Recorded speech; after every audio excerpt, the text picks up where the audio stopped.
he's a house. It's ridiculous. We hot? You are live, brother. All right. So I want to give a special thanks to Kvar, kvar.com. And I want to give an even special thanks to the folks over at Slingshot, Mark Bell and Smokey, for helping me pull this together. We got a special treat today. Everybody in this office has been obsessed with diet, and the summer's here, and everybody's trying to get in shape, and we had Jay on, and, you know, we're talking about all kinds of things, but I had to get the guru. I had to get the king of kings when it comes to this stuff. The guy who's really rewriting the book on nutrition and recovery and strength training and nutrition and, of course, performance, which is big. We got the one and only, the world's strongest bodybuilder, Stan Efferding. Thank you. Appreciate the invite. Yeah, this will be fun. We'll dive into some of this today. So I'm excited to have you, Stan. This is fucking awesome. I know you've told your story 100 times, and for those of you out there that live under a rock, you know, Stan's been around for forever now, you know, and he's still getting it done. I want to dive right in, and I want to get right into this because I've been listening to this vertical diet from Tony and from the boys for never hearing the end of it. Where did you come up with it? And tell me kind of what's involved with it and what goes into it. You know, I've been dieting for bodybuilding shows and gaining mass for powerlifting competitions for, it's been over 30 years, since 1986. Okay. And historically, over the years, you'd end up either over-restricting, trying to diet down, or you'd end up eating too much of the wrong things, trying to bulk up. And it would result in, I think, poor health, poor performance, eventually. And so over the years, after trying this many times, I would diet down for a bodybuilding show, bulk up for a powerlifting meet, and then just keep repeating that over and over and over again for decades. You start to come across, of course, this was before the internet, so you didn't have the opportunity to see all the things that are out there today. And you start to learn that there's better ways to do this, that if you give the body what it needs, it will give you what you want, rather than fighting it the whole time. And so I use nutrition, I think, to fuel and optimize my end goal, but without all of the health issues. And that was kind of the big thing. A lot of it I learned from just personal experience, and of course from coaches over the years, my own education, studying exercise science at the University of Oregon, working with some of the greatest coaches in the world, I think, Flex Weeder with bodybuilding, and Mark Bell and Eddie Cohn with powerlifting, and just about every guru in the business. Dave Palumbo I've worked with in the past, and Charles Glass, and you know, indirectly with just about every other guru, whether I was training with them directly or with a coach or a training partner at the time. And you know, you pick up things along the way, and then you start applying those. And everything else also is with all the clients that I've worked with over the last decade or more. It's generally a collaboration. You learn something from all of them. That's why the vertical diet is a bit of a, you know, it's a living document. It's something that I've continued to update and supply to all of my consumers with all the new information that I continue to learn. It's really, you know, kind of an amazing thing because Tony's broken it down to me. What are the fundamentals of the diet? Without getting into the soup, because obviously we want people to go online and check it out. Sure, you know? no, I'm happy to help. The you know, the basis of it is to make sure that it's micronutrient dense, that you're getting all of the nutrition that you need, not just your macros, but your micros. And that it's highly bioavailable foods, that you're going to absorb those foods, not just what you eat, what you can digest and absorb. And that it's easy to digest. That's a big one. So on both ends of the spectrum, people, in my experience and personally and with many of the athletes that I've worked with, and just regular clients, a lot of folks tend to have digestive problems now. Gas and bloating, IBS, you know, a host of other digestive issues. And so I focus on that right out of the gate to make sure that the diet's easy to absorb. And then, of course, the micronutrients is what I really think is critical for performance. And I think that the improved body composition, improved performance is just a side effect of taking care of the fundamentals. And that's, you know, you can't talk about diet without sleep as well, because all of that's really important. But it's all in what I give my clients. It's all in the vertical diet. I talk about sleep, nutrition, hydration, training, and the right training stimulus. I don't think any one thing becomes singularly important. I think you have to put everything together. How, you know, typically everybody looks for that quick fix. We see, you know, keto, we see all these different things come into play. all these different diets, and people are always looking for, I don't like to use the term the next fad diet, but it seems to me you've built this on fundamentals and the appropriate approach to performance, and that's really, the key here is getting your body to outperform what you think its limitations may be, whether that's lifestyle, we talked about travel, we talk about a lot of things. So it seems in the diet, and based on what Tony's told me, you've really boiled it down to the basics of basics, and you have it really simple for people to understand and chew on, no pun intended. Do you feel that that's just born out of you living the lifestyle and actually having done it, you know what I mean, been out there on the road and traveled and actually walked in the shoes, of a bodybuilder and powerlifter? Absolutely. The best diet's the one you're going to follow. And so I designed this to be simple, sensible, and sustainable is the big thing. A lot of what I do with my athletes is work on the logistics, their ability to comply with the diet, whether they're traveling or even just within the confines of their busy schedule at home. And that's what's so appealing about the diet to just ordinary folks, dad bods and soccer moms, is that they've got busy schedules. Right. And you have to find something that they can consistently utilize. And it's not a diet per se. I mean, diet would be considered just the foods that you eat. Try to make sure it's a lifestyle, and that in complying with the diet that you actually feel good. The purpose of that. The big challenge with diets are, I mentioned that the best diet's the one you'll follow, but and most people, the vast majority of people who go on a diet do lose weight. It's not hard to lose weight. Is it consistency where most people fall short? Because that's kind of where Jay and I were at. Well, that's the thing. Yeah, the vast majority of people can lose weight on just about any diet. It's been studied extensively, whether you're high carb, low carb, any host of different variations. They've looked at dozens of different diets over periods of time, 6 months, 12 months, in great detail. And 6 out of 7 people lose weight. That's not hard. The vast majority of them gain it back. So now we're down to compliance and whether or not they can stick to it. So you can just say that how you're undisciplined or whatever. You don't blame the dieter, but you try and get to the bottom of why are they failing? Why do people go off of their diets? And there's 2 major reasons, and that's hunger and energy. You get tired and you get hungry. It's funny you say that, because I feel like your body, in my limited experience on dieting, clearly I'm limited because I'm disgusting. You go through these periods of, where you're detoxing. Is that safe to say, like from the sugars or from the carbs and from what you would normally put into your body? Because I'm an average person that'll put Pop-Tarts, cereal, junk food in his body at times, and I feel like when I begin to diet, I go through a period where I'm shedding that stuff away, and it's very hard. It's very traumatic for me, because I need my Lucky Charms, Stan. Yeah, well, that is a hard thing, because it's damage is what it is. It's kind of like when you're lifting and you do something that injures you.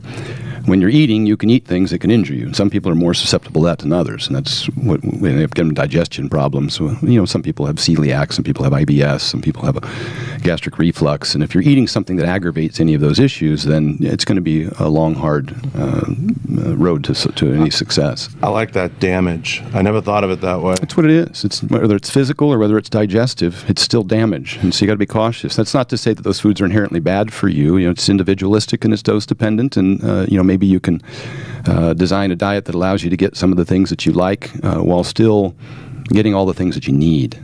How does someone like myself still manage to get the Lucky Charms in? Well, first and foremost, you want to make sure it wasn't something that was causing problems. Mm-hmm. You want to eliminate the source of the problem. So if you do have digestive issues, then you have to say, what's your trigger? And if that's a trigger, and I'm not talking about cravings, that's very different. Like, we can manage that in a different way, and I do with the diets. But if it's in fact injuring you, then there's really no choice but to avoid it altogether. And you may be able to reintroduce a certain amount of it after you've healed your gut. If in fact you do have an injury to your gut, some sort of one of those problems with digestion. Yeah, no, that's well said. I mean, the damage thing is definitely going to stick with me. There's certain things people say, about things that stick with me. Damage is something that's going to linger in my brain long after this. But I don't want to see that happen to myself. You hear that in there, Q? You hear that? Damage. Hey, man, Stan, this is the guy that brings in donuts, man. I'm trying to lose weight, This guy brings in donuts and bagels, Yeah. Well, let's talk about that then, because I said there's two main reasons why people go off of a diet, and that's because they get hungry or they get tired. So let's try and address those things. First and foremost is going to be sleep. That precedes diet in terms of hunger and energy. When people start burning the clock at both ends, getting less sleep, then this is hormonal as well. You're going to release ghrelin, which is your hunger hormone, and you're going to eat more. You're going to be tired, obviously. Fatigue, low thyroid is caused by lack of sleep. Low testosterone is caused by lack of sleep. So there's a host of things that you can get in front of, and that's the first thing I talk about in my diet, and the most important thing you can do, and not just for athletes, but for ordinary folks too. And, I talked about this in my video on stress for success, that when I was working 16 plus hours a day and sleeping 4 or 5 hours a night, that performance starts to decline. Body composition, fatigue, stress, even things such as anxiety and depression, all aggravated by sleep. So we have to start there. Now, how do you, with the crazy schedule and the hecticness, what advice do you give to people for balancing anxiety and depression? Because that's one that comes up a lot. Is there a technique you use? Do you say go join yoga, do some breathing? I mean, what advice do you give folks out there? Because now everybody's a star, Stan. You know what I mean? Right. You've been around in the old days where people actually had to, work for it. Now you have Instagram and social media and everything else. How do you balance the anxiety and the stuff that comes along with that? Because that's the unseen damage. It is, and I look at stress as weight on a bar, and if you're strong enough to lift it, then it's not very heavy. But if you're not strong enough to lift it, if you can only bench 200 and somebody does a 300-pound lift off, it's going to crush you. But if you're a 400-pound bencher and somebody lifts off 300, you're doing reps with it. Mm-hmm. And to me, that's what stress is. Stress is weight on a bar. It's a bucket that you fill, and if it doesn't overflow, then you can manage it. So how do you get strong enough to manage the stress? Because we don't want to avoid stress. You're not going to be successful in life unless you can engage and overcome stress. It's just there's no way to go out and just try and minimize it. You basically be putting your head in the sand and hiding from things. So, I encourage stress, actually. I just want you to be strong enough to handle it. So I don't want to be reactive. I want to be proactive. I want to get in front of it. I want to be the 400-pound bencher, because that 300 pounds of stress is never going to go away. And the way I do that, we're right back to sleep. That's the number one way. And then digestion is probably the second. Digestion and the brain are hand in hand in terms of stress. And you just become less susceptible to the anxiety attacks or the kind of negative effects of stress when you're prepared. It's to me, it's akin to running out on a football field to play a game without a helmet and pads.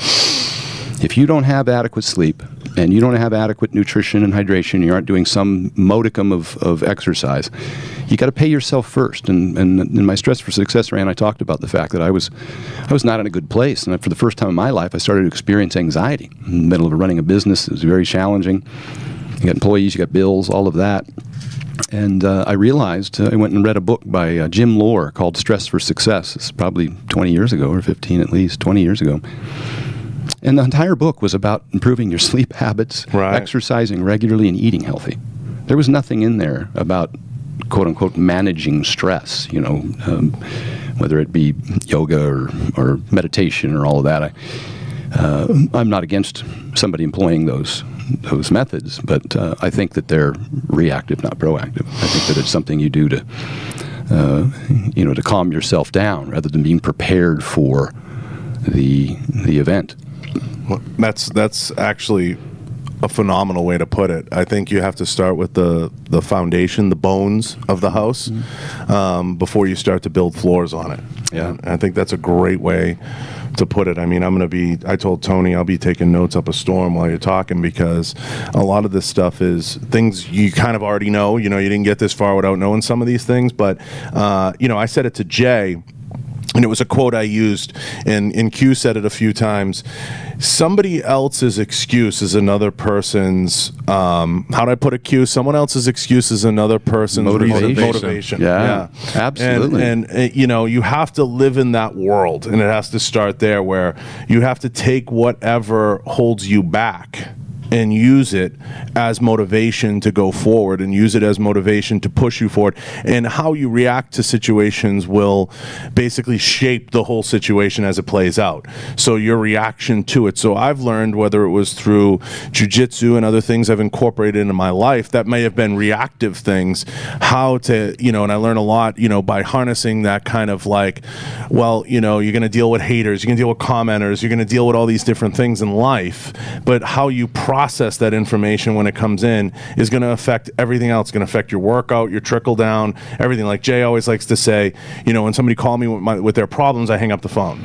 I don't want to deal with it. Well, I said, Jay, you're a shitty friend, but there's a process that's involved in all these things, and you have to use what best suits your life. No, I agree 100%. I did that rant, Fuck Mike O'Hearn. It was quite popular, and some people didn't understand the purpose of that rant was that very thing. So, some people are motivated by others' successes. Mike put me in a position to make me kind of uncomfortable about myself, because I went down there and trained with him a few years back, and I had retired, and I was kind of happy just sitting in my easy chair and eating bonbons and watching the kids swim. And I kind of identified myself throughout my career as the strongest guy, or the pro bodybuilder guy. So I went down train with Mike, and Mike kicked my ass all over the gym. Oh yeah. And I realized that I was kind of selling myself short. He set the bar so high. Some people would be discouraged by that. I actually got motivated by that. Yeah. So I went back and I started being a little more consistent, a little more regular about my training, and I had kind of conceded that I was just going to have chronic knee pain and hip pain, and I'd never be able to squat very much anymore. And I went home and I fixed all those problems. It's funny you bring up Mike, because I was texting back and forth with him, and we're trying to work out getting him in here, and he's got his little podcast he's doing now, and Mike, in many ways, and people might slam me for this comparison, Mike is in uncharted territory, and so are you in many ways. There has not been, well documented anyway, people into their 50s and 60s and 70s training that we can look at and actually build a study around and say, look, this is possible. This is what can be done. So I say it all the time. Like I asked, and I keep bringing up Jay, but he said, I look in the mirror and I say, what am I? And that's what keeps me motivated. You have to stay in a place where you guys are really setting the tone for a lot of people out there. And I compare you to Mike, and I compare Mike to like even Tom Brady, where Brady's doing it into an age where nobody knows. There's nothing to support it. There's no supporting data. Is there anybody historically that we can compare somebody like yourself or Mike to? I'm not sure, not at that level. I don't look at it in terms of history. I kind of look at it in terms of the behaviors. I mentioned in that rant that I've, since the late 80s, early 90s, I used to get in my car and drive from Oregon all the way down to Venice so I could see, it was the Mecca. I could see the pro bodybuilders. Many times over the years, I would see Mike in there training all by himself. I never knew him, never went up and said hi or anything like that. But he had no camera crew, and, there was no posse. He was training by himself. He always had 400 or 500 pounds in the squat bar, and he was sitting there with his notebook, and in between sets he would sit down and write, and we'd get right back under the bar. This is something very consistent that I would notice about that. And here he is, decades later, still doing that. And so what's really important with respect to a guy like Mike isn't where he's at, but how he got there, and his consistency, the behaviors that he employs. And that's why I work on the logistics. It's why when I do a program for someone, I'm planning out the kinds of behaviors that, when used consistently over time, lead to improvement in performance. And obviously you're going to push yourself as an athlete, and I talked about this in my rant on if you want to be healthy, don't compete. And my job is to is to mitigate damage. And that's kind of what I learned about myself, is I just kept pushing myself so hard when I was powerlifting, and that's fine for performance, for that particular goal. But I had to get better on doing things outside the gym to make sure that my body was prepared to continue doing that. And I mentioned that I came home after training with Mike, and I thought, because at the time I had chronic tendonitis in my knees. I had my hips, my hip had tendonitis. And I just said, I got to fix these problems. The body should be regenerative, not degenerative. For everything I knew about physiology, I knew that if you properly loaded joints, that the collagen would get thicker, not thinner. People presume to think that it degrades over time, but in fact, with the right stimulus and the right recovery, you see this in Dr. Stuart McGill's research, and when he worked with Brian Carroll, who had a cracked sacrum, 2 crushed discs, and 1 herniated disc. He got Brian back into competing. It took well over a year, and he was able to fix all those problems. But it came from responsibly managing load over time. And you see this in the elderly populations. People have osteoporosis, and people have sarcopenia, muscle wasting. That when you start loading these people responsibly, then they can rebuild bones and rebuild muscle tissue to a significant degree, even in past their 70s. So here I am in my 50, 49 at the time, complaining about all my sore body parts, but I hadn't really done anything intentionally to fix that.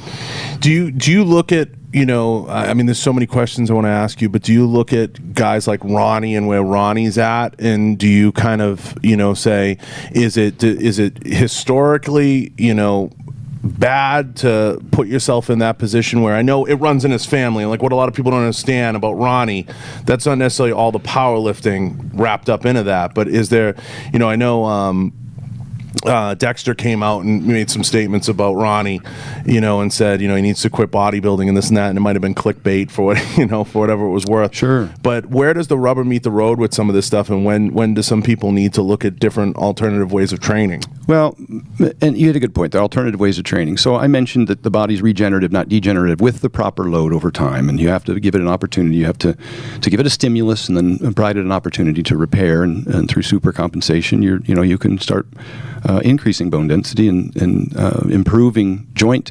integrity. You can actually the thickest cartilage in the spine is that's been loaded properly over time. When you don't load it adequately, then it detrains and it atrophies just like muscle. And so you do have to have some sort of stimulus. And I mentioned that I was in pretty bad shape after all of my powerlifting.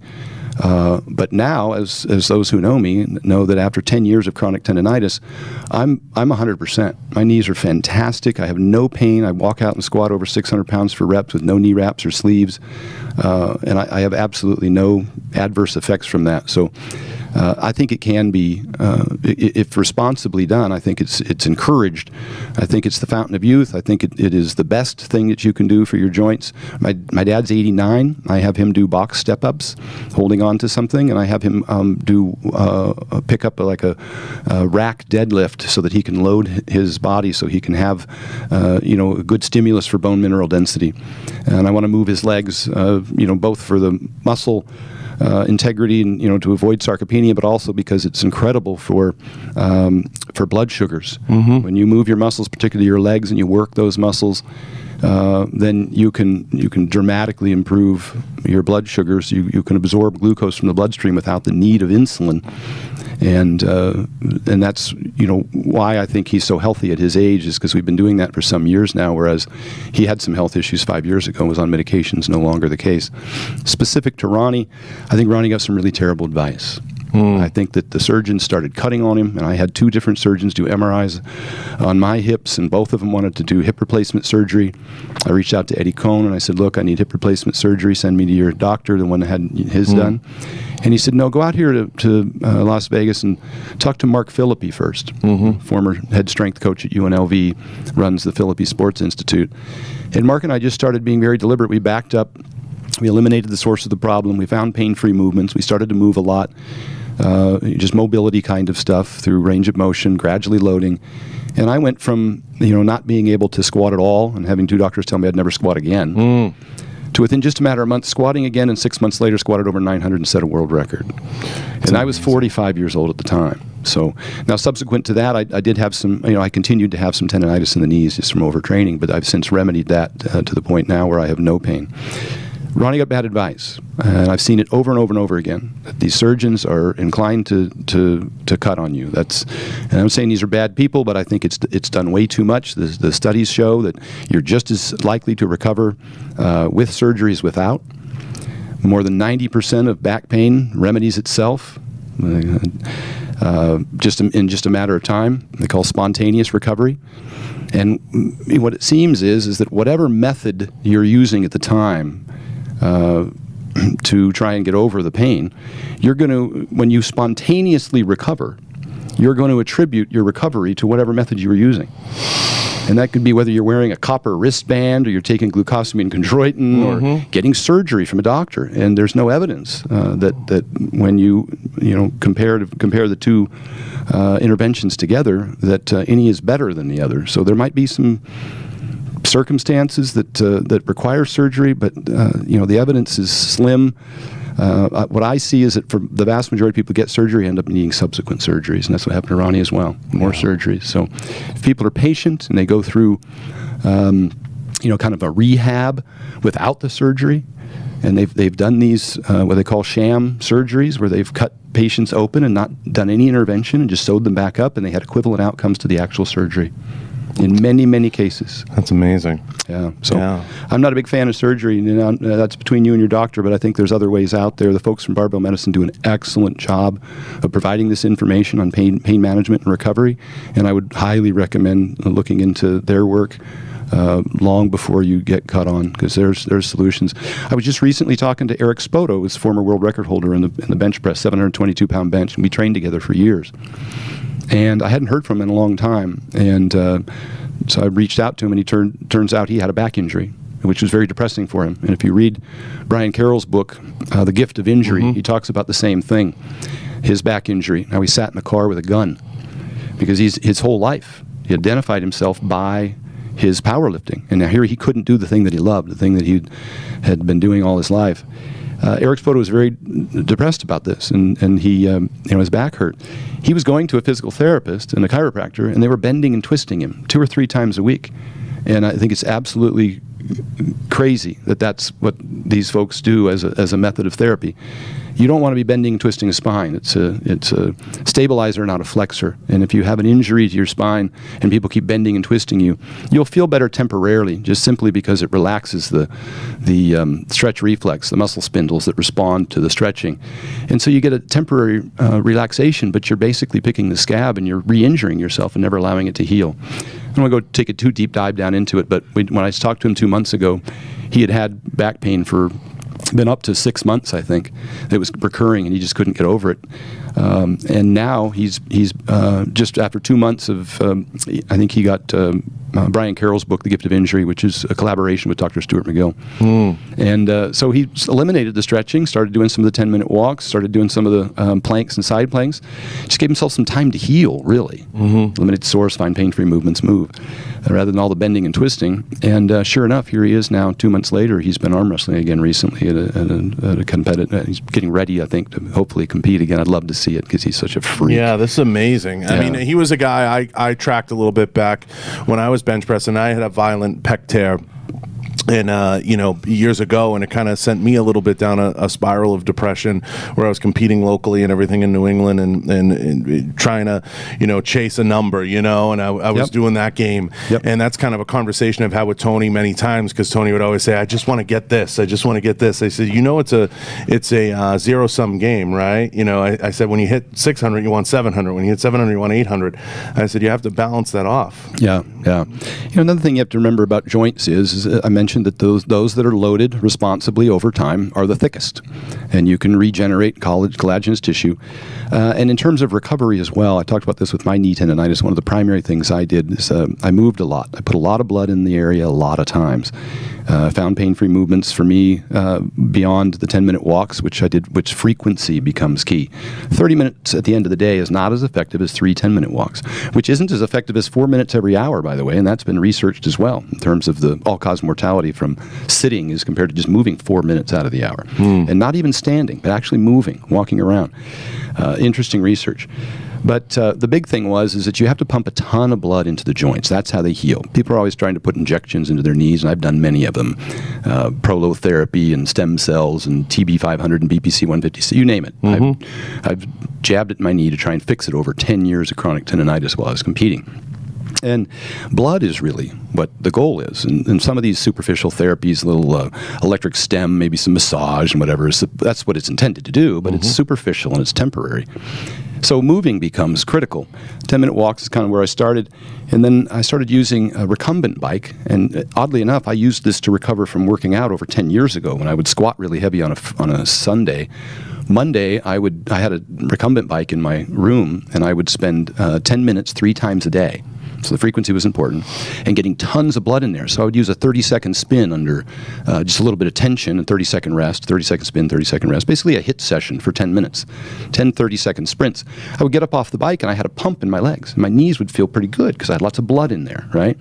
Also important to work the hamstrings and the calves because that helps stabilize the knee area.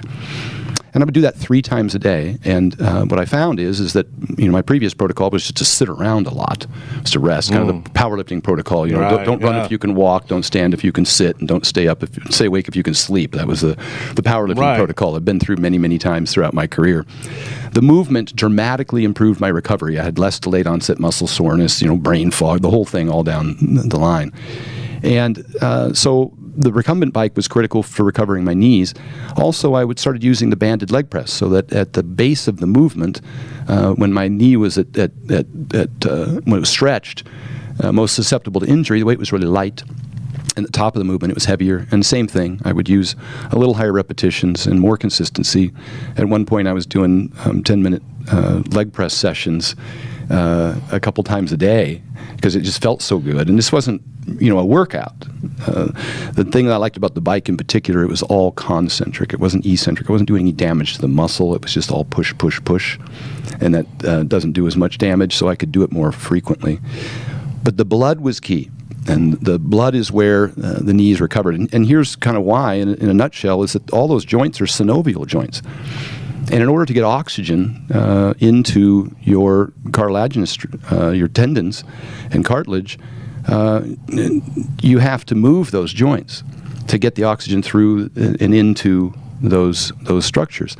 Unlike muscle, there's no capillaries to bring blood to those tendons and cartilage.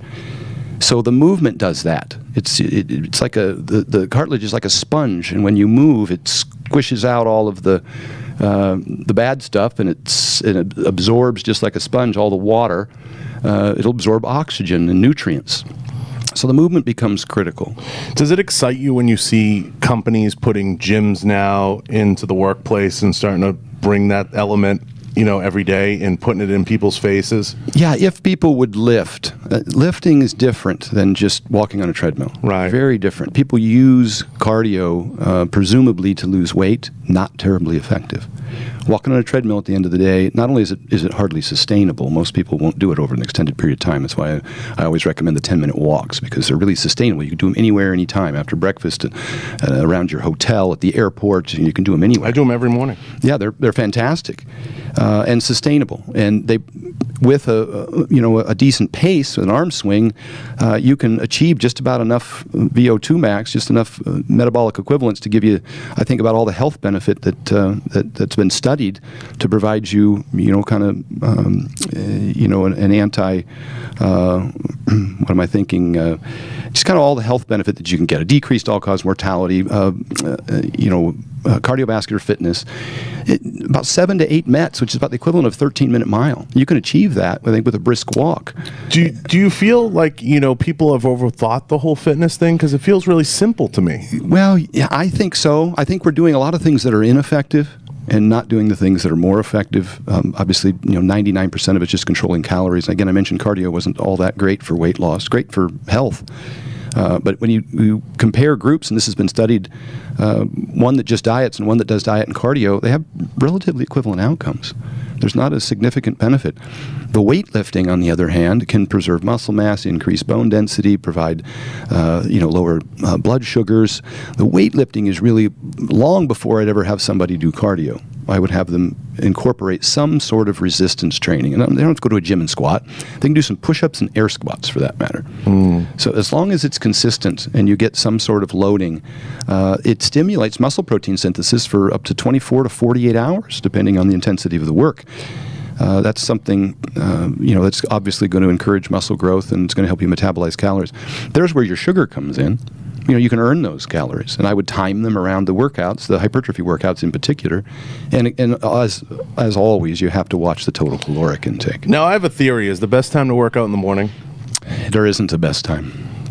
Yeah. So my theory is shit. Well, You could say it. Yeah, there really isn't. The best time, I always said, the best diet's the one you'll follow, the best exercise is the one you'll do. And that really has to do with your, timing and convenience. That's why when I work with a client, I find out what their schedule is, and I try and design a program that fits their schedule. They always ask me, what's my split going to look like? And I need to see your schedule first. When can you train? That's what's most important, is if I can create a lifestyle out of it. If you have to make sacrifices to do it, then it's not going to get done, because you're not going to continue to make those sacrifices. That's part of your lifestyle. Sooner or later, the sacrifices catch up to you, Yeah. And then that's a race that's hard to win. Yep. Yeah, I mean, you're dropping so much knowledge here. I know, Q, your brain's probably going a million miles an hour back there, because you're in the throes of trying to get back into it. Yeah, I've been off for like almost a year and a half, 2 years. Yeah, Stan. So yeah, we're busy people, and so what the problem is generally people will ask, what's the best for this or what's the best for that? And I just said, the best one is the one you'll follow and the one you'll do. If you think that you have to design a program that you can't comply with, then you're really not even likely to implement that program at all. Right. You just throw your hands in the air and say, well, if this is what I have to do, I can't do it, screw it.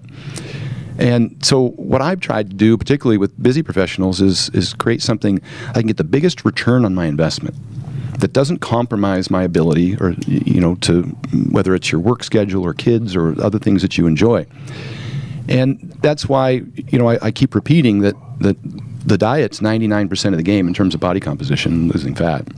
And then you just need a little stimulus. The 10-minute walks are great for health and blood sugar control, but they're really not for fat loss. So I never recommend somebody do 40 minutes on treadmill, because it won't last. And the 10-minute walks are sustainable. They're easy. Anybody can do them. Get up in the morning and eat breakfast and take a walk. I put my daughter's breakfast on the table. I take a 10-minute walk, come back, and I take her to school. So that's something that anybody can implement that shouldn't, impair, your daily schedule, the routine. Yeah. And then with respect to diet, again, the best diet's the one you'll follow. So you just have to clean things up a little bit. Obviously, you're going to have to watch calories first and foremost, get adequate protein. Those are the biggest contributors to success. But just having a plan, and this has been studied.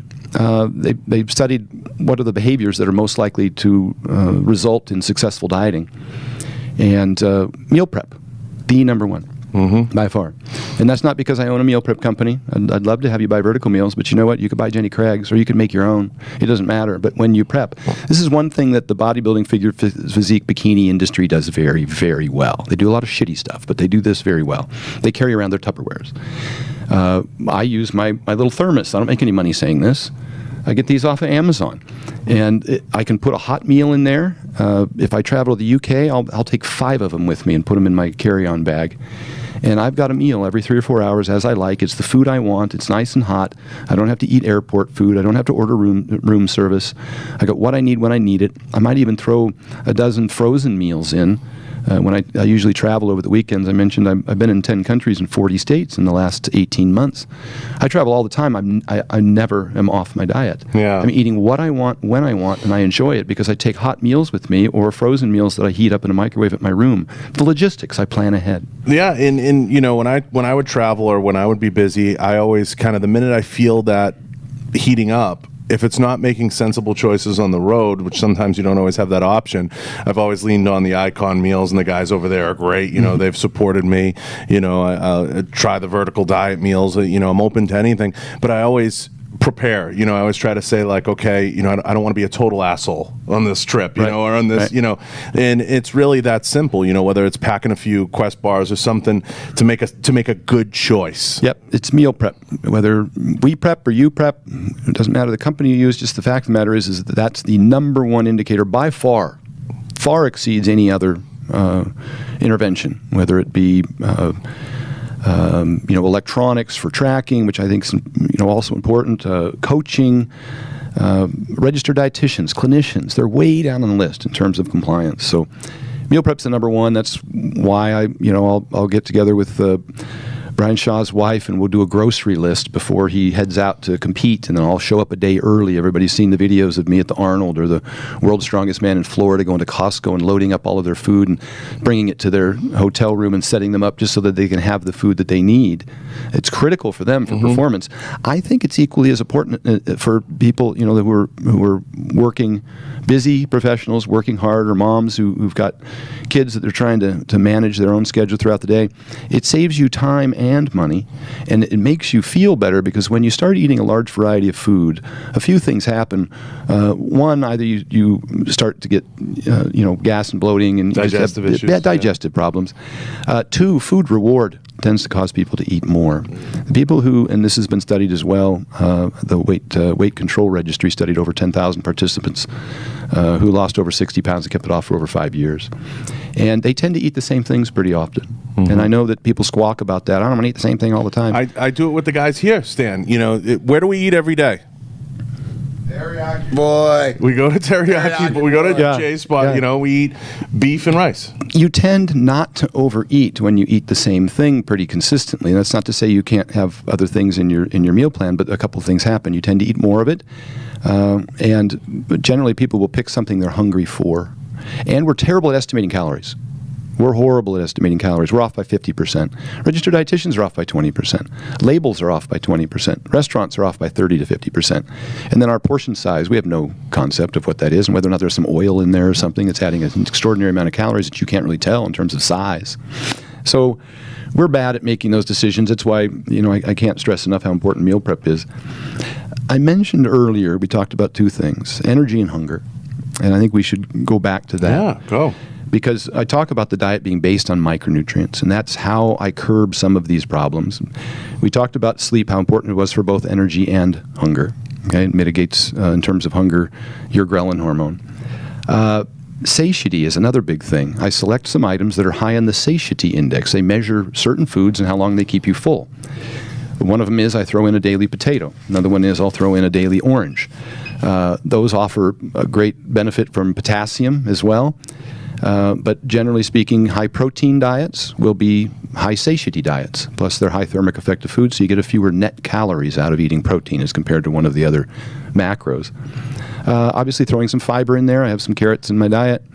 That's going to help with satiation. Water, of course. A couple things I do in terms of cravings for hunger. Sodium and potassium seem to have a huge benefit for people who have high cravings. And they're also big for energy. And under energy, one of the problems that I mentioned that bodybuilder, figure, physique, bikini people do something very well. They track their meals and meal prep. Problem is that they over-restrict. They start eating egg whites and chicken breast and white fish and broccoli. And now they have very little iron, very little B12. They rarely salt their food. They've demonized sodium, which is hugely important for energy. Also important for your thyroid function to get adequate iodine. And so I put an iodine source in there, whether it's iodized salt. I recommend cranberry juice. Is very rich in iodine, is part of the diet. So I tried to build this foundation of micronutrient-dense foods that then, you can't put a 3-bedroom house on a 2-bedroom foundation. Once you get these foods in, I mentioned that, you give your body what it needs, and it'll give you what you want. When you get this foundation built, you can do just about anything on it. You can, obviously you can curb hunger, have more energy, and then better performance, and of course body composition improves. And you can, build whatever kind of, I've got 450-pound athletes building a skyscraper on top of the same foundation as I do a 97-pound professional ballet dancer for the Sacramento Ballet Company. They eat the same diet. Just adjust for calories. The workload will drive the rest of the calories. It's amazing. It has to, I want to come back to this, but there's so much. You're dropping so much knowledge. I want to come back to a couple things and kind of go forward. It has to excite you a little bit to see, you've been around a while now, and to see kind of the changes in the fitness industry and in the game. What supplements, because you dropped a few names in there, what supplements do you see people make the most mistakes with? Yeah, first and foremost, I've been around a while. I've made all these mistakes myself. Of course. And unfortunately, it's still happening to a greater degree as the industry has exploded in the last 7 years. We added physique, and we added bikini, and we added men's classic bodybuilding. The industry's exploded, and I thought with the internet, and there's some great information, there's some great professionals out there, PhDs who are also training. You've got Mike Israetel from RP Strength. You've got Lane Norton out there. You've got Greg Knuckles from Mass Research Review putting out incredible information. You've got researchers like Brad Schoenfeld and Brett Contreras, PhDs in exercise phys. I partnered with a PhD in exercise phys who's also a registered dietitian, Damon McCune. He's my co-author for The Vertical Diet. So there's some incredible resources out there that people have access to. And I think over time, hopefully, that their voices will get louder and louder and drown out a lot of the misinformation. Yeah. So we've done a lot of things wrong. I mentioned we over-restricted in terms of dieting. And I also mentioned that, or will now mention that on the other end of this metabolic adaptation for dieters is metabolic syndrome for people who are trying to gain size and strength and eating inappropriately. The pizza, pasta, pancakes diets that cause fatty liver disease and high cholesterol and high blood pressure and insulin resistance. I see that a lot in my athletes. That's when Thor came to me 3 years ago. He said, I'm getting fatter, but I'm not getting stronger. And so we took a deep dive in and found out that he needed to drop 30 pounds. He needed to improve his insulin sensitivity. He needed to lower his blood pressure. He needed to improve his fatty liver disease. And once we were able to get in front of that and get him the right nutrients so that his body wouldn't replicate that problem. And in the case of fatty liver disease, it's going to be choline and B12 and folate, and those are in the foods that he now eats. And we took out the pizza, pasta, pancakes. We took him from 435 pounds down to 395 pounds. Got his blood sugars good, his blood pressure down, all of his health markers, C-reactive protein, everything got much better. Threw in vitamin D, got him a CPAP, all the things that are kind of precursors to good health. And then we took him back up to 450 pounds. And his HA1C is still 5.1, which is excellent for those people who understand that in the industries. His fasted glucose is 83. And that's excellent for people who understand in the industry. So he's done quite well now with the new diet plan. There are a few supplements in terms of general health. Vitamin D is something that just about everybody that I work with has ended up, when I do their blood tests, they're low on, and we use vitamin D. Magnesium, another one hard to get from the diet, unfortunately. Some high magnesium foods are also high anti-nutrient foods. It tends to bind to the mineral, and it's hard to digest. So you got to be careful to get adequate magnesium. Those are two biggies, and they're very beneficial. Beyond that, in terms of performance, creatine can certainly work. Plenty of research for that. It works less on people who eat a significant amount of red meat, which, of course, I have in my diet. Vegans, vegetarians benefit much more from creatine use than those folks. Beta-alanine has some benefits. Obviously, if you want to take away protein because you didn't get adequate protein, or you're supplementing or augmenting a deficient meal that's deficient in protein, then that can be a benefit too. But it's not necessary. You can get your protein from food. We've I think, overblown how much protein we need. Right. And I was the guy who was eating 2 grams a pound at one point in my career, and I couldn't figure out why I couldn't gain weight. And it's really hard to gain weight eating a ton of protein. Right. Lean protein. Really hard. As high satiety, high thermic effect food. So it seems that a gram per pound is about enough to give all the muscle protein synthesis that you need, and that would be for lean body weight. And if you're dieting at a calorie deficit, maybe you go up a little higher just for the satiety effect. If you're trying to gain weight, I drop protein down, 0.8, 0.7 grams per pound. And then I have to drive a lot of carbs and a lot of increased workout frequency. And suddenly those folks can start packing on mass. People are always amazed when I say, I'll have 4 to 5 meals a day. That's a typical regimen for me. And they'll say, how many protein shakes do you have? I think, we were talking about this the other day, and I'll say, none. And they're like, well, what do you mean? I'm like, I'll maybe have a Quest bar, throughout the day to maybe fill me with something in an in-between meal, if I'm running around. But I'm like, maybe one after a post-workout. I'm like, and they're like, maybe one? And I'm like, yeah.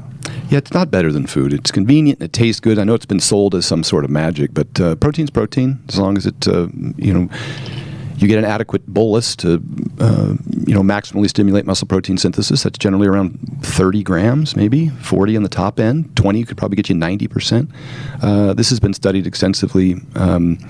Jorn Tromlin has a great article, Perfecting Protein Intake, on the internet that Greg Nuckols from Mass Research Review put out. It's a great deep read if you want to get into protein consumption. Generally fixed at a gram per pound. Meal frequency is an interesting conversation because even in Jorn's work, he recommends 4 meals a day, 4 plus, depending on your total calorie intake.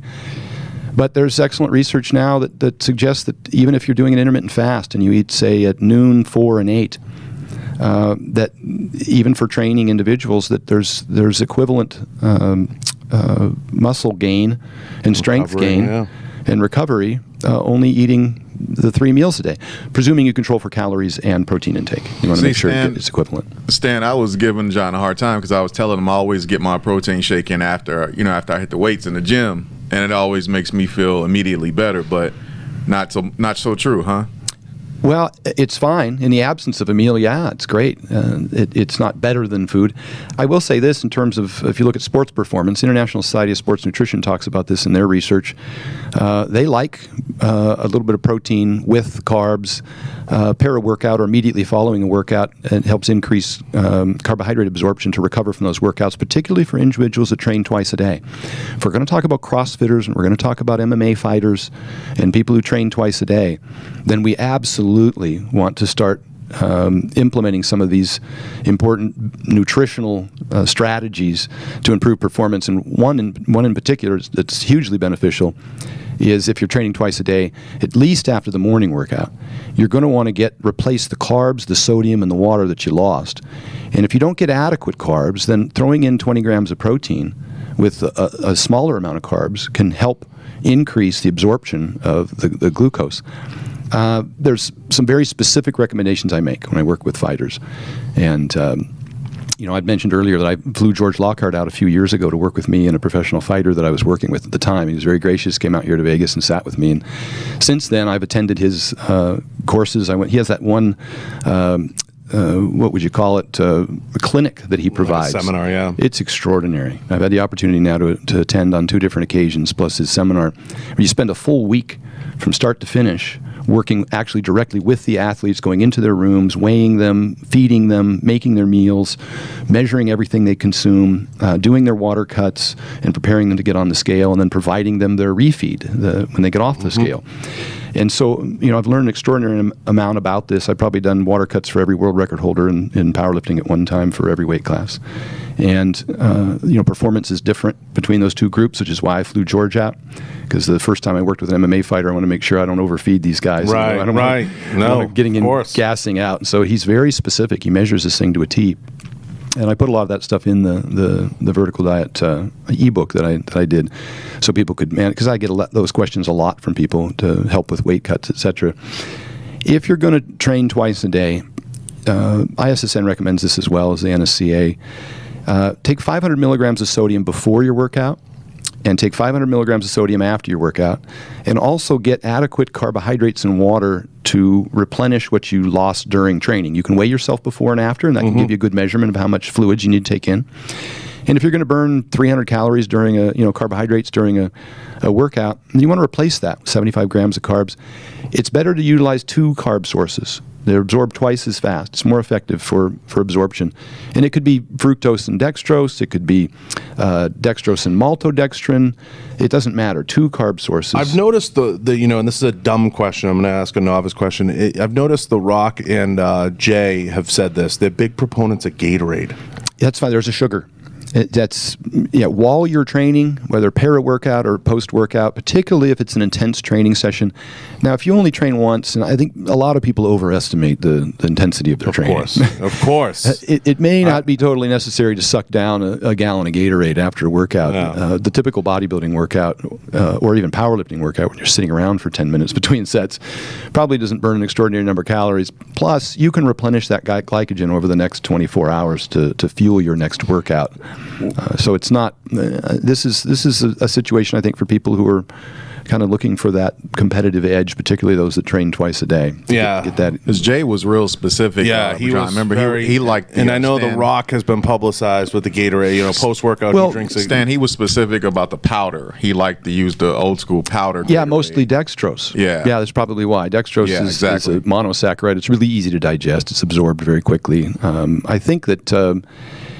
Don't quote me on this, but I think that Dr. Sandra Godick, who's runs the HEAT Institute, she's a PhD in thermoregulation and hydration, and she does a lot of the work with the football teams, and she actually does sweat tests to see how much sodium they're sweating out so she can replace it. Worked with Lane Johnson recently from the Philadelphia Eagles offensive lineman, and he's got a level 5 sweater. He sweats out 5 grams of sodium an hour. Wow. Which is like 12 grams of salt. Jesus it's an extraordinary Christ. amount. So you have to create a program that allows him to recover. You can't feed that to him in any one sitting. No. He has to salt all his meals throughout the day and then take sodium before and after training, which is what I just recommended. And I think Dr. Godick's product is Levelin that she sells on her website, but it's a rehydration product, and I think it has dextrose and maltodextrin, if I'm correct. And they don't, by the way, they don't put potassium in their post-workout drink because potassium supplements can tend to irritate the stomach. So they recommend getting it from your food, and it's hard to get enough potassium in food, particularly for people who are training. You need 4,700 milligrams a day, so you got to kind of cobble together a host of resources. That's why I have a daily potato. I have a daily orange. I can throw some spinach in there if people can tolerate that well. It's a low-gas vegetable. Is orange juice good? Orange juice is fine, depends on the individual. Orange juice might increase appetite, whereas oranges can suppress appetite. So I use them kind of interchangeably. And I don't throw 12 ounces of orange juice at somebody in a meal. I throw 3 or 4 at them, or half an orange or an orange. It's not that critical. And I pepper it throughout the day because orange stimulates metabolism. It increases body temperature. So I use it kind of strategically for people who are dieting. I'm working with Nadia Wyatt now, who's getting ready for the Miss Olympia. And she uses the orange, and it helps satiate her, gives her energy. Obviously, she's eating mostly red meat, lean steak. We started her at New York and then went down to top sirloin, and now we're using top round or sirloin tip. So we just go to leaner and leaner cuts. We don't cut out steak and throw in egg whites because it's deficient in micronutrients. And you go as lean as flank? And we'll go down as lean as we have to. Right now, she's tending to hold pretty well. It's about a 22% fat, maybe the top loin or sirloin tip. And, because it has a substantial amount of iron and B12 and zinc and selenium, and, has a host of nutrients in there that are critical, particularly for women, that generally, with these other restrictive diets, they become deficient in. So I don't know how we got there from dextrose in Gatorade, but one thing I wanted to mention with respect to Gatorade is, and Dr. Godick talks about this, it's hard to get an adequate amount of sodium in a drink such that it's palatable. If you put an adequate dose to get a physiological response of sodium into a drink, it tastes like shit. It tastes like shit. It tastes like seawater. So there isn't enough sodium in Gatorade. You would drink it for the glucose. You wouldn't drink it for the salt. I know they have some sodium in there. It's not an adequate dose. And that's why, you can take, say, I mentioned 500 milligrams before and after training. And again, that's, to my mind, that's conservative. That's what the International Society of Sports Nutrition recommends. That's a 1/4 teaspoon of salt. Remember, sodium and salt are two different things. Sodium's 40% of salt.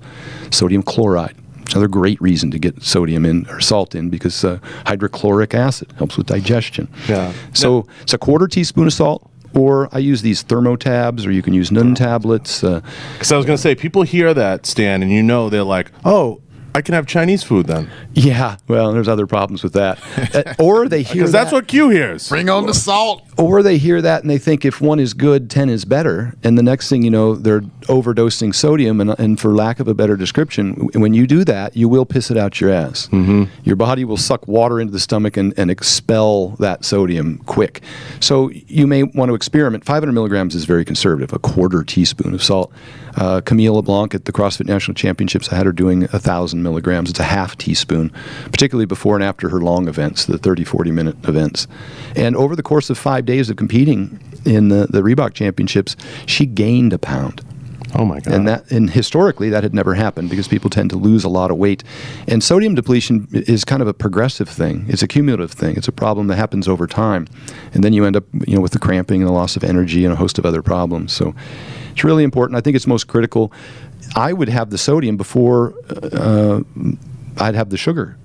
I would recommend somebody take, if you had to cut out the Gatorade or the dextrose and fructose or whatever it is that some people will have during training, I would absolutely have the salt before and after training. So you touched on something that I want to come back to. You said everyone thinks they train hard. Now, I went through this soul searching a little bit, and I want to talk about what the right kind of hard training is to perform and to excel, and everybody has a different level.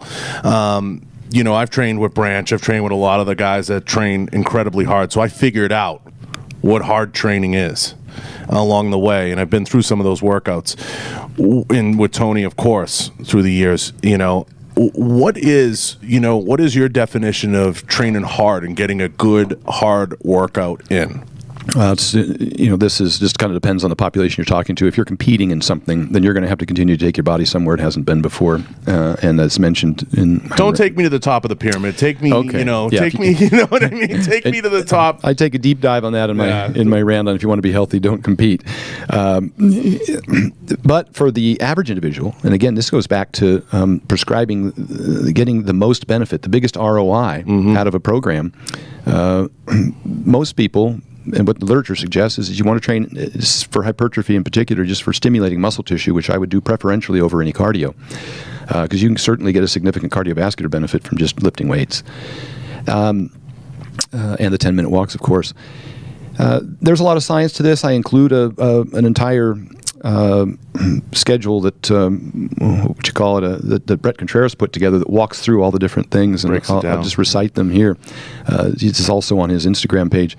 But it's just frequency tends to be two workouts per week per body part. That means you could do your whole upper body whole body Monday and whole body Friday, and that would be your 2 times a week, and that would be a great stimulus for muscle. Once a week might not be enough. 3 times a week might be too much. It's kind of and it just depends. There's a lot of variability there. So twice a week. If you want to do your upper body Monday and your lower body Tuesday, and then your upper body Friday and your lower body Saturday, that's fine too. So the split doesn't really matter. Okay? As long as you're getting 48 to 96 hours of rest between body parts and you're training it about twice a week. And then how much volume? How many sets do I do? People ask. Well, it seems that 10 to 20 sets a week is a pretty nice range for, and even recently, I think Greg Knuckles at Mass Research Review put out another study that showed that 5 sets a week was performing as well as 20 total sets. So if you're going to come in on Monday and do 5 sets you can do 5 sets per body part. Come in on Friday and do 5 sets. There's your 10 a week. That's perfectly adequate. It's a lot less than what you and I do. It's a lot less than what I've done historically. I may have overtrained a lot historically. And of course, performance-enhancing drugs come into that. How much sleep and how much food you get, all that recovery is important.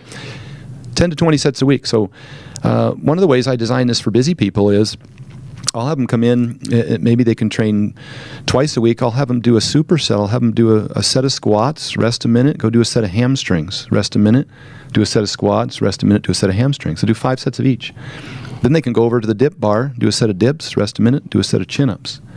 Do 5 sets of those under the same protocol. They're in and out of the gym in 35 minutes. And they do that twice a week. And that's a perfectly adequate, probably by all measures, scientific measures, will give them about all the muscle gains that they could get, even from a more aggressive, more frequent, more voluminous workout.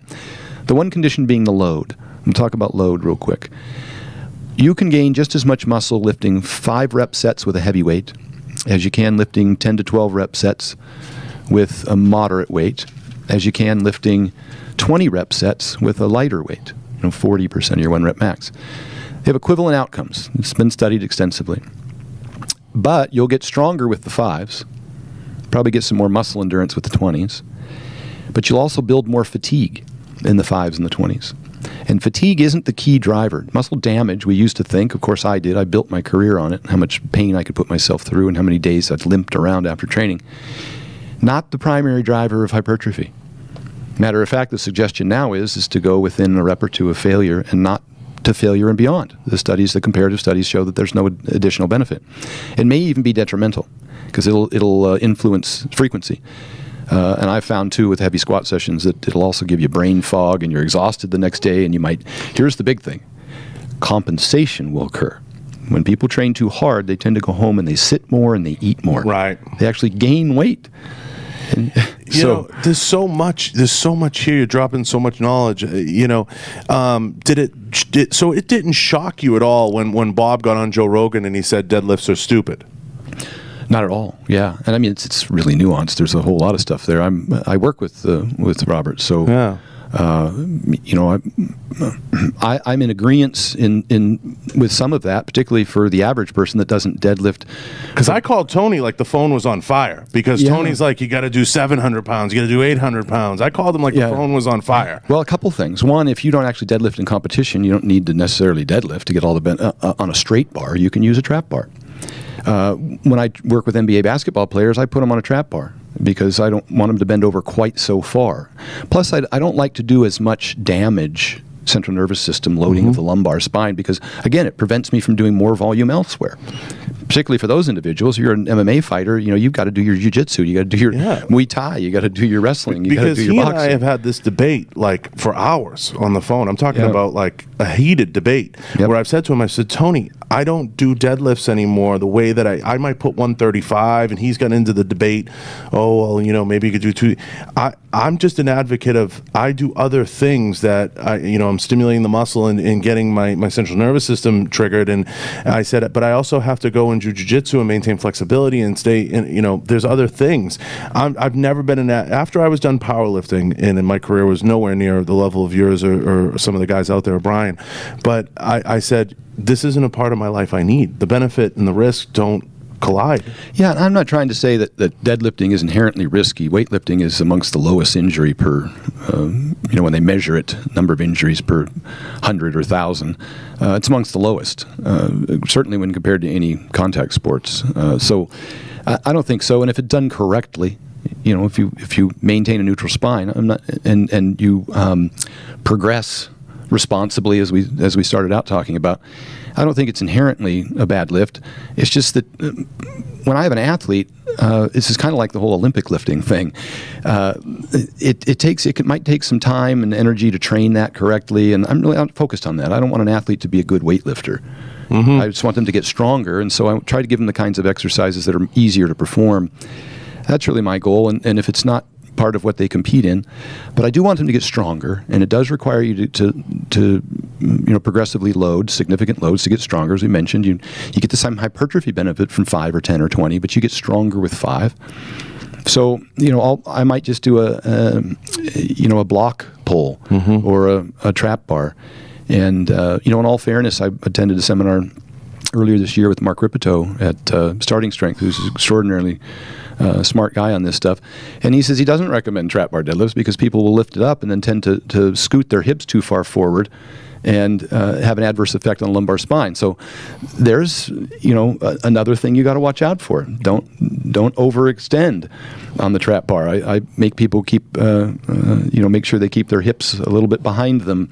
I'm just trying to get the loading benefit out of it and minimize injuries. So I don't need to take a deep dive into Robert Oberst's claims and what he meant by them, but for the most part, I'm more cautious for more than one reason. Might not necessarily just be injury, but it could be, again, the fatigue created by the movement, which might impair your ability to do a host of other obligations, whether you're a football player, an MMA fighter.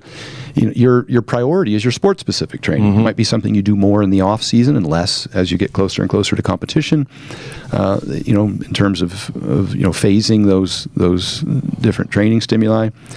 But I do put some heavy stuff in my MMA fighters program just because I want them to be strong. I'll have them lifting in the 5s. I'll just be cautious that they don't, like I didn't like watching John Jones do that deadlift at that powerlifting gym where you saw his back was rounded like a camel. That was an accident waiting to happen. Fortunately, he didn't get injured, but that was obviously not going anywhere fast. Right. It's crazy. But I want to ask you this because in kind of transition, because I want to ask you some personal stuff too. Does it excite you? How far powerlifting's come?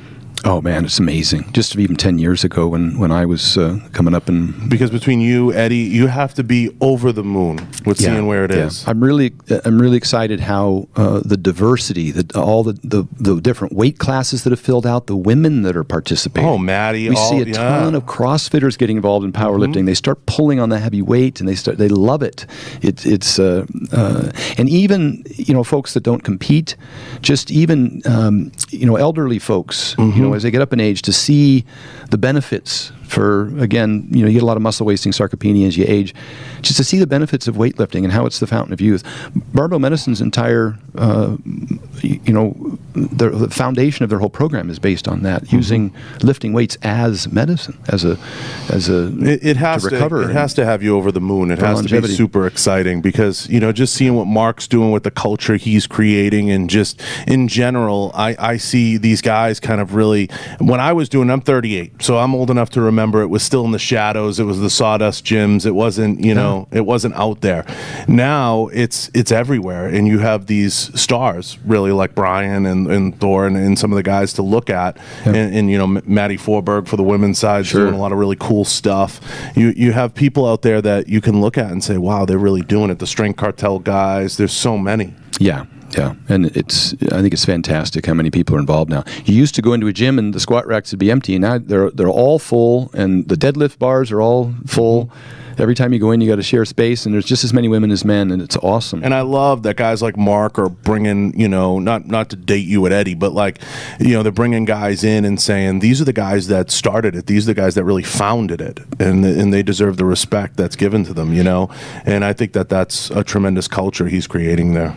Yeah, and it's the basis of great performance, and we've known that for a long time. But now you've got your strength and conditioning coaches that are in every football program throughout the country, and they use that obviously. You see even basketball. Kobe Bryant was big on lifting weights. Yeah. So everybody should use that to benefit their performance. It doesn't mean you want to be you want to spend, like, the difference between, in terms of performance, in terms of strength or in power, if you're going to do more explosive movements. I mean, if you can squat 400 pounds, it's fantastic. As an athlete, you're going to benefit from that strength, particularly if you have some speed associated with that. But getting from 400 to 600 probably won't give you a significant increased performance benefit for your sport. But the time it would take to do that might actually detract from your sport and potentially expose you. I hate to say that would expose you to more injury, because lifting isn't so. But along the way, I see sometimes in a lot of high school gyms and a lot of college gyms, I see people doing some pretty horrible form. It becomes heavy squats. a zero-sum game. It's like, it's like I talk about with people. It's like money. Okay, people like, well, how much money? You start to chase a number that you can't do that. You have to find whatever it is to balance your performance, whatever sport. Like shooting, for example, a lot of guys have become in shape training for shooting matches. I was talking about this the other day. They're starting to work on footwork. You have guys like Shane Cooley that are posting now. He's a Glock captain, and he's posting him doing squats and deadlifts and things like that. And Tony, of course. And you have a lot of people out there that footwork has become important when they change mags, when they do different things.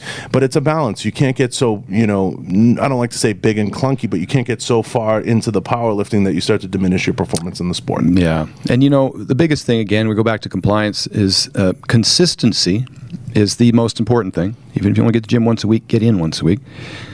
And then frequency is second. If you can get in twice a week, get in twice a week. And intensity is last.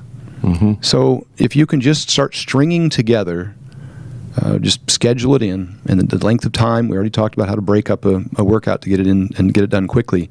If you can just touch something and make it part of your lifestyle, then that's perfectly adequate. You'll get significant benefits from that.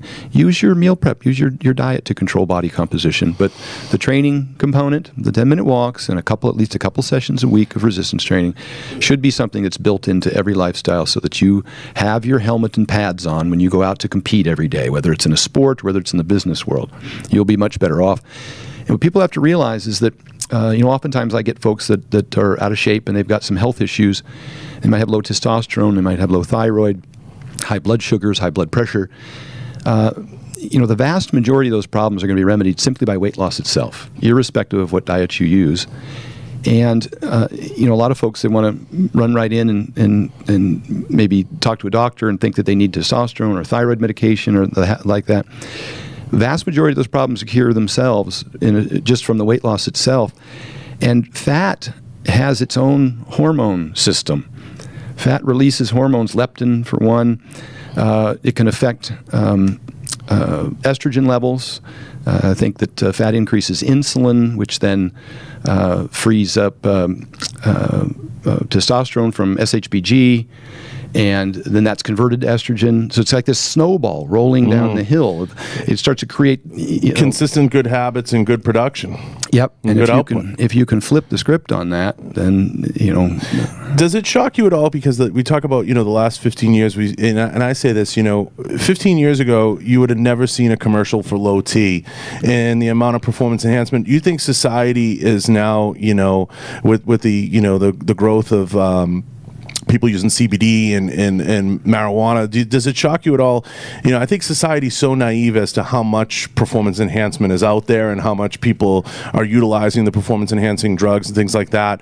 To me, I see it as people are going to use what's available to them. But I think in sports, people are so shocked. They're like, oh my God, I can't believe John Jones tested positive, or I can't believe this one, or that one tested positive. I'm like, are you crazy? Yeah, I mean, whenever there's competition and money on the line in particular, you're going to get a lot of that. Touch on that in terms of HRT. That's kind of most of what I do now. I'm 51 now, going on 52, and I've maintained some excellent health since retiring from powerlifting when I used to be, at times over 300 pounds and suffered from some of the same symptoms that some of my competitors or some of my clients come to me with. People tend to overestimate the value of it. Mm-hmm. If you're low T, yes, you're going to have some problems if you're hypogonadal. But that doesn't necessarily mean that the reason you're hypogonadal is probably because you're not getting enough sleep and you've got too much body fat. And if you fix those two problems, then your testosterone would probably come up. If not, using testosterone can be of benefit for body composition and energy and ED and a host of other things. But I've worked with some of the strongest guys on the planet, natural lifters, and I won't throw their names out, but I look at their blood test. One in particular squats over 1,000 pounds. He's a 360-pound athlete. His testosterone's 400. He's a lifetime drug-tested athlete. So sometimes people overestimate the value of testosterone. Now I work with firemen who get horrible sleep and their testosterone's 200 or 150, and they're suffering from a whole host of problems and fatigue and the like. What happens is, and I have a friend who owns about a dozen HRT clinics. Mm-hmm. We talked at length about this. I was looking at the business model and thinking that would be a neat business to start. He said, Stan, he says, people don't comply with the program. So they come in, they get on testosterone. At the time they get on testosterone, they also improve their diet, start exercising regularly, sleep a little more, and they get these incredible benefits for the first 30 days. Mm-hmm. How much of that is attributable to the testosterone? Then within 90 days, he says that the customer retention is about 3 months, 3 or 4 months. And what happens is that they go off of the diet, they stop sleeping as well, they stop exercising, and the testosterone doesn't work anymore. Well, is the testosterone not working anymore, or was it all the lifestyle factors? And the fact of the matter is that after 3 months or so, when they realize that they think that testosterone's not working, they just go off of it. Mm-hmm. And it's really the fact that those lifestyle factors. So I would start with those first. Usually for the average individual, I'll have them start the lifestyle factors. And if after 30 or 60 days they don't respond as I would expect, then we do a blood test to see if there's some sort of hormonal deficiency that's causing that lack of response, rather than the lifestyle causing the hormonal deficiency. And what I explain to people, Stan, and you could say yay or nay, is when you get to those top levels of performance, these guys have multiple people involved in the equation. They're not the gym rat that's just scoring something on the corner and pumping it into their body.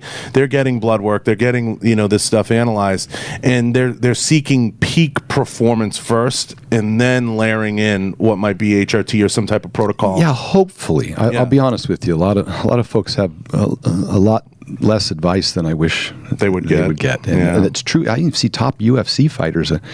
Well, that's still a little in the dark ages. Yeah, I've been in those. They don't have good nutrition advice. They don't have good training advice. In many cases, I've spoken with many of them, and I just assumed that they had all that covered. And then you find out later that after the fact. Now I'm a little more bold about it. I'll ask them, what their program looks like.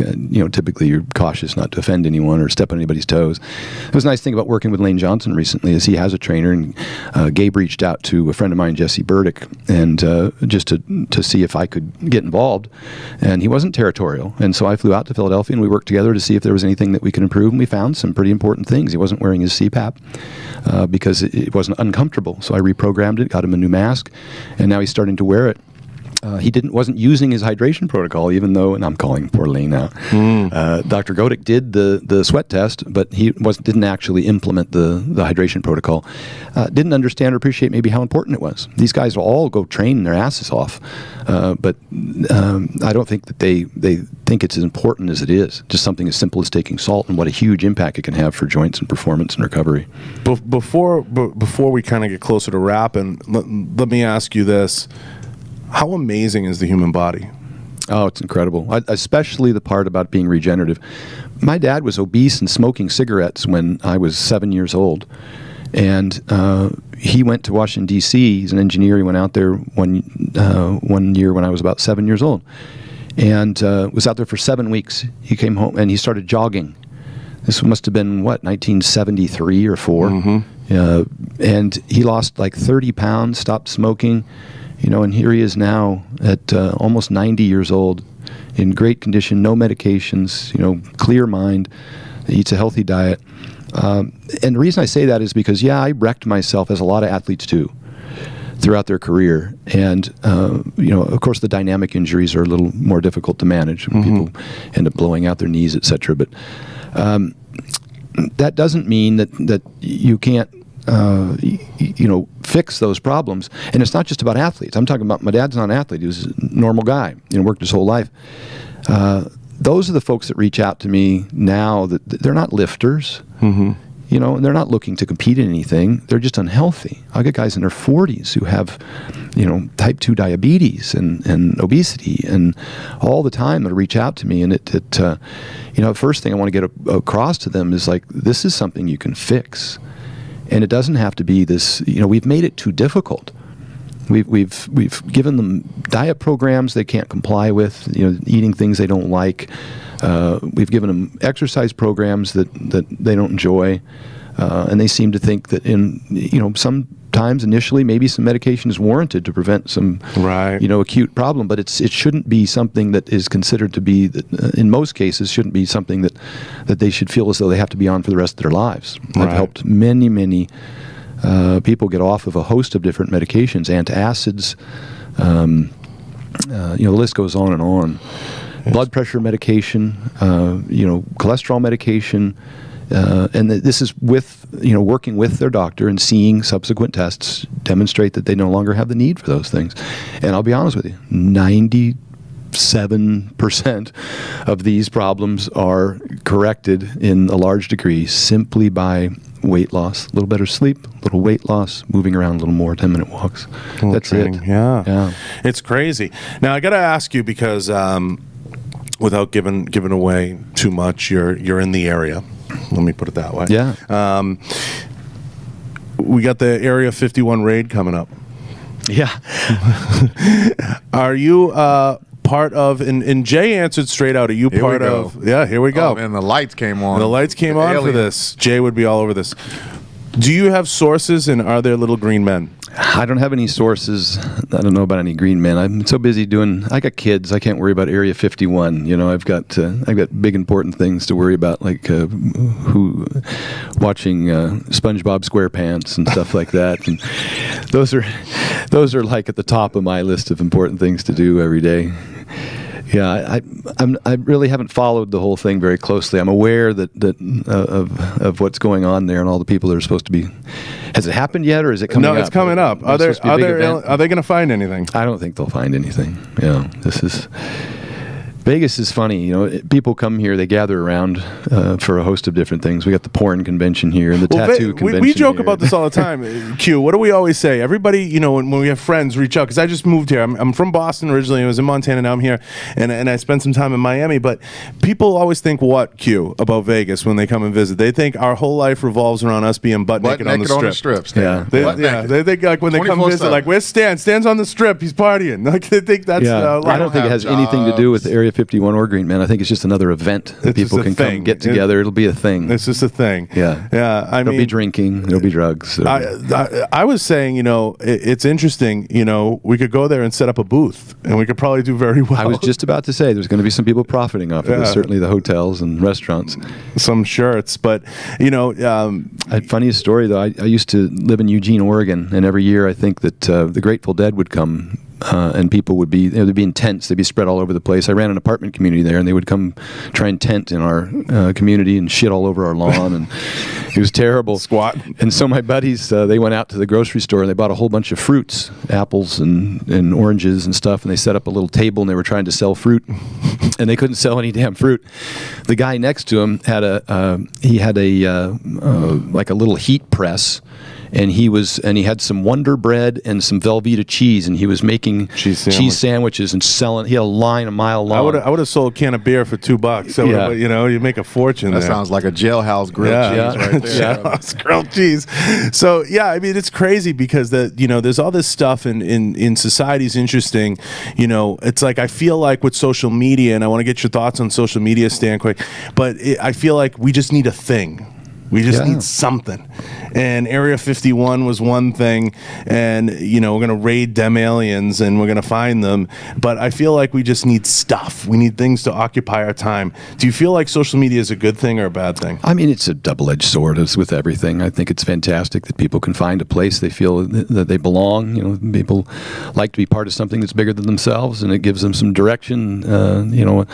I think in so much as that occurs, and it's for a positive force in life, and I think it's fantastic. None of this, all the stuff we talked about today with the growing of powerlifting and just health in general, health and fitness in general, a lot of that has been driven, by the internet, by social media. Social interaction. We just don't have to listen to one source, which historically has been a terrible source. Whether it comes from the McGovern Commission or our food pyramid, or we're being told that this is what's best for us, and we export that horrible information all over the world. And now at least we've got a whole bunch of different, really smart people in there saying, "Oh, hold up, let's take another look at this," and it gives you an opportunity to experiment and try some things that may work for you better. And you have to be so. Aware that what you put out there now, it really can live forever, and you have to be, very careful. And I tell a lot of people, you sure you want to be out there? You sure you want to, be that person? Because once you do it, it's hard to go back. Yeah, I agree for a bit, but I also think it's a learning experience. I had this hesitation as well. I didn't want to jump into the social media because everything that you say gets so roundly criticized, and there's peer-reviewed published research that support about, either side of any argument. And so initially, I was concerned that it wasn't right, that I wasn't right about certain things, and different people would disagree. And so, it's an evolution, and I've learned along the way. I've had some people disagree with some things that initially I came out with. I came out with a Vertical Diet 1.0, and that was picked through. And then I came out with the Vertical Diet 2.0, where I made any adjustments that I thought were necessary or clarified things, and now the 3.0, and it's kind of the culmination of this evolution of this thing. And as I mentioned, it's a living document, so I can continue to update people. Yeah, I feel like social media in general, and especially we see it a lot in the defense industry. It's people do want to pick you apart. They look for people who are wrong. They want that "I got you" moment. Like, I got you, Stan. I caught you. You said 4 milligrams of potassium. It really was supposed to be 6. Yeah. And it's one of those things that I feel it's unfair. You're not allowed to qualify your remarks or adjust your remarks or say, "Hey, look, I'm doing more research. I'm learning. We're learning beings. We're trying to figure it out." And I think social media is one of those things where everybody becomes an armchair quarterback. Yes, it's great to have a voice, but hey, you didn't do that, so you didn't break 90. I want to talk to you about that, and everybody feels they have to be heard. Yeah. And it's really a tough one because, we go through it in the defense community. We try to articulate to people that, gun owners tend to be, some of the better citizens that you have out there. We're respectful of the laws. We understand the laws better than most people.